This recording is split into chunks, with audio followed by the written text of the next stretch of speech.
قل هذه سبيلي أدعو إلى الله على بصيرة أنا ومن اتبعني وسبحان الله وما أنا من المشركين.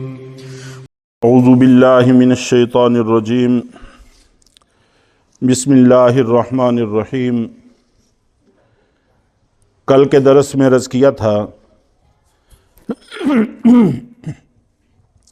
کہ کوئی شخص خود کو مسلمان ظاہر کرے تو اس کے اسلام کو قبول کرنا چاہیے، چاہے کلمہ پڑھ کے، چاہے اذان پڑھتا ہو، نماز پڑھتا ہو، قبلے کی طرف ہمارے قبلے کی طرف رخ کر کے نماز پڑھتا ہو. تو کوئی بھی ایسا کام جو اسلام کی پہچان کہلاتا ہے آدمی کرتا ہو تو اس کو مسلمان تسلیم کرنا چاہیے. چنانچہ نبی پاک صلی اللہ علیہ وسلم کے زمانہ میں ایک قبیلے کے بارے میں غداری کی اطلاع ملی تو اللہ کے نبی صلی اللہ علیہ وسلم نے حضرت خالد بن ولید رضی اللہ تعالیٰ عنہ کی قیادت میں لشکر بھیجا. ساتھ تنبیہ فرمائی کہ تحقیق کر لینا، جلد بازی سے کام نہ لینا. چنانچہ یہ فجر کے وقت وہاں پہنچے تو اس قبیلے سے فجر کی اذان کی آواز آ رہی تھی، اور اذان مسلمانوں کا شعار ہے، مسلمانوں کی پہچان ہے. چنانچہ حضرت خالد بن ولید رضی اللہ تعالیٰ عنہ رک گئے، بعد میں پھر ان سے ملاقات کی، معاملات کیے اور واپس سے تشریف لے آئے اور آ کر بتایا کہ وہ اسلام پر قائم ہیں، کسی طرح کی کوئی غداری نہیں ہے. یہاں تک کہ اگر کوئی آدمی کبیرہ گناہوں کا مرتکب ہے تب بھی اس کی تکفیر نہیں کی جائے گی. مسلمانوں کا متفقہ عقیدہ ہے کہ گناہوں کی وجہ سے کسی آدمی کو غیر مسلم قرار نہیں دیا جائے گا. نماز نہیں پڑھتا، روزہ نہیں رکھتا، حج نہیں کرتا، زکوٰۃ نہیں دیتا، بڑے بڑے گناہ بھی کرتا ہے، تب بھی اس کی تکفیر نہیں کی جائے گی، اس کو اپنا مسلمان بھائی ہی تصور کیا جائے گا.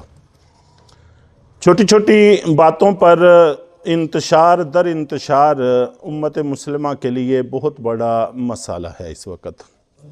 چنانچہ اللہ کے نبی صلی اللہ علیہ وسلم نے اس کو ختم فرمانے کی کوشش کی، اور قرآن پاک میں بھی اللہ تعالیٰ نے اس کی ہدایات ہمیں دی ہیں. اور کسی کے مسلمان تسلیم کرنے کے لیے ایک شرط بھی ہے، وہ یہ کہ اسلام کی کسی ایسی چیز کا صراحتاً انکار اس سے ثابت نہ ہو جس کی وجہ سے آدمی مسلمان نہیں رہتا، خدا نخواستہ.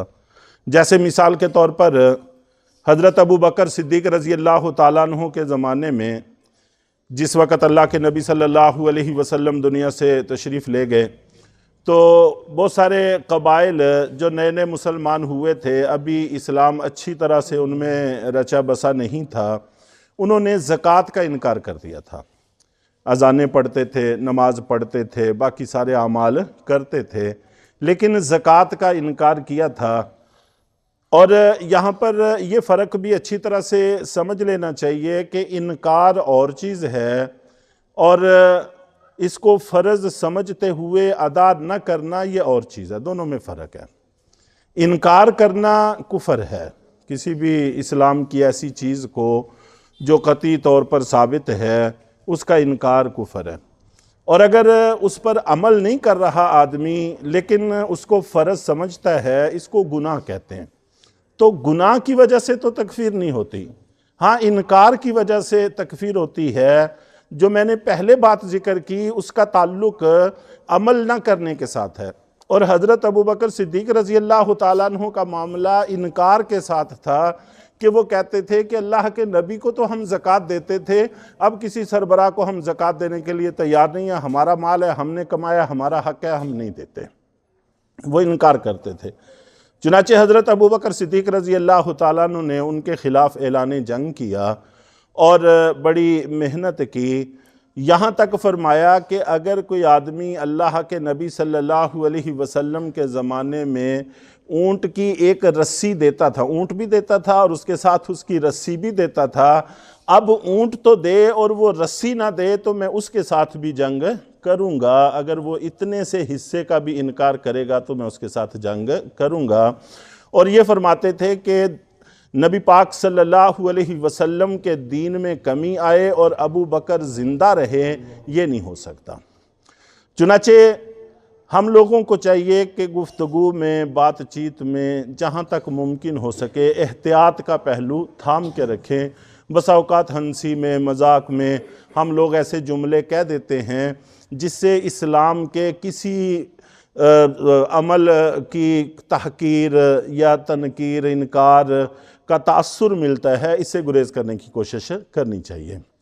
مزاح میں بھی درست بات کرنے کی کوشش کرنی چاہیے، ایسی باتوں سے گریز کرنا چاہیے۔ اور اسی طرح اللہ کے نبی صلی اللہ علیہ وسلم کے زمانے میں آپ کے پاس 2 سفیر آئے مسیلمہ کذاب کی طرف سے۔ مسیلمہ کذاب اللہ کے نبی صلی اللہ علیہ وسلم پر ایمان لایا تھا اور ساتھ نبوت کا اعلان کرتا تھا، کلمہ بھی اللہ کے نبی صلی اللہ علیہ وسلم والا پڑھتا تھا، اذان بھی مسلمانوں والی دیتا تھا، نماز بھی مسلمانوں والی پڑھتا تھا، اور وہ یہ کہتا تھا کہ شہری آبادیوں کے نبی آپ بن جائیں اور دیہاتی آبادیوں کے نبی میں بن جاتا ہوں۔ گویا کہ آپ کی ختم نبوت کا انکار کرتا تھا، باقی ہر چیز کو مانتا تھا۔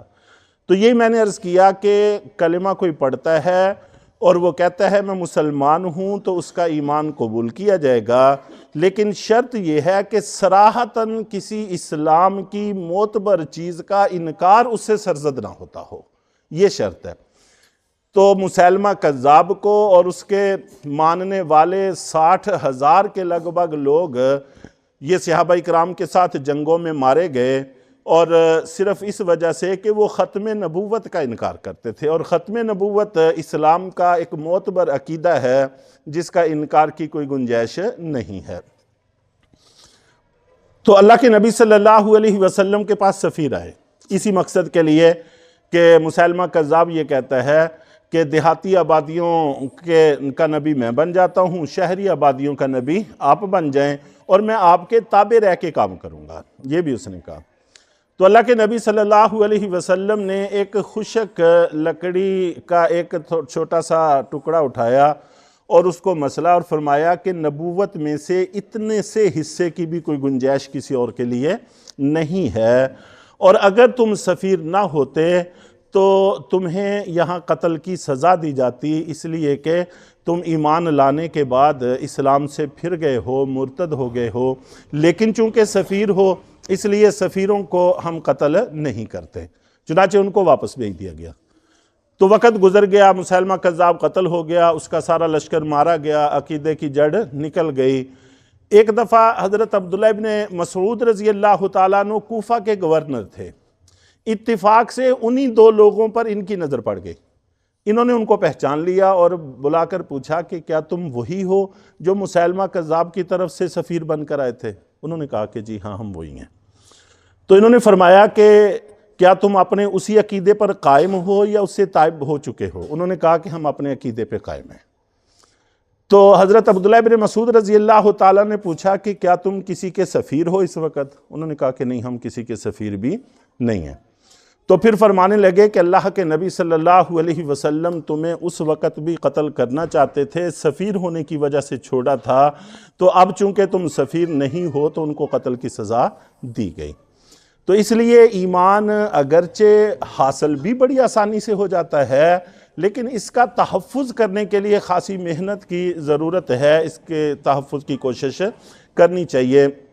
آج کے دور میں بھی بہت سارے لوگ ہیں، جیسے مرزائی لوگ ہیں، ختم نبوت کا انکار کرتے ہیں، اور اسی طرح منکرین حدیث ہیں، حدیث کا انکار کرتے ہیں۔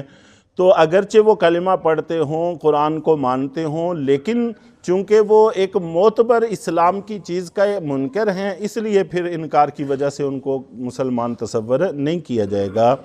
تو کل کے اور آج کے درس کا حاصل اور لب لباب یہی ہے کہ کوئی بھی کلمہ پڑھتا ہے تو بلا وجہ اس کے دل کے اندر کے حالات پر شکوک و شبہات کرنے کا ہمیں کوئی حق نہیں ہے، کسی کو منافق قرار دینے کا ہمیں کوئی حق نہیں ہے۔